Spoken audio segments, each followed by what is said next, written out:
I want to paint this picture for our viewers. Like, imagine if Sarah Sanders were a Democrat, if she were the press secretary for a liberal president, and the barrage of attacks, criticizing her appearance, threatening her family, demeaning her, and comparing her to evil fictional characters. Imagine if that had come from conservative men, the way that it's come from liberal men towards Sarah Sanders being a conservative woman.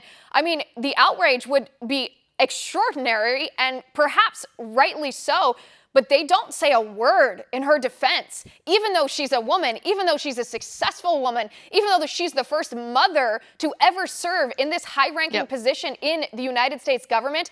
They don't defend her for even 1 second because they don't like her politics.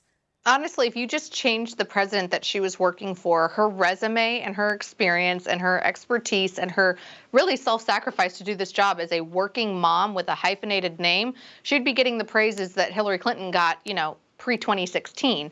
But of course not, because she's a part of a Republican political dynasty and what her father has done for conservatism, the Republican Party in the United States. And, now she's a part of the Trump administration. And so for the left and the mainstream media, that will forever tarnish her name. And you also pointed out, like, the direct threats from people in Hollywood, from people in Congress, from members of the media who call her dangerous and call for people to boycott her, who have called for her to be fired, who have called her a blatant liar on behalf of the president numerous times. I mean, the threats that have come from the Americans against Sarah Sanders are greater than those threats that, Ilhan Omar claimed that President Trump, pushed towards her that led to Democrats saying that he needed to shut his mouth. They've never told people on the left that they need to shut their mouth to protect Sarah Sanders. Right. And I'd just like to remind people, I mean, Sarah Sanders mentioned it in that clip that we showed during the monologue, but there were threats, there were calls to kidnap her children. And you're absolutely right. No member of Congress on the other side. Has Ilhan Omar ever been approached in a restaurant and then had to leave with her family because people were jeering and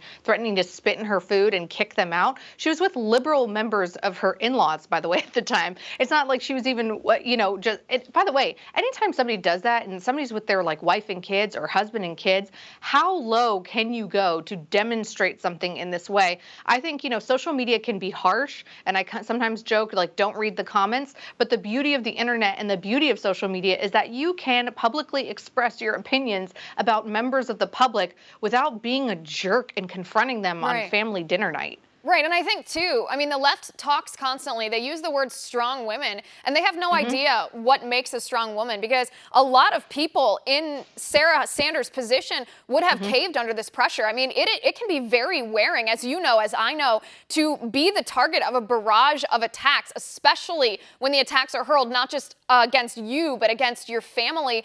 And Sarah Sanders responded to this with calmness, with serenity, with strength, with grace, with poise, and she never stopped having that dialogue with the left, even when I would argue they did not deserve to be acknowledged.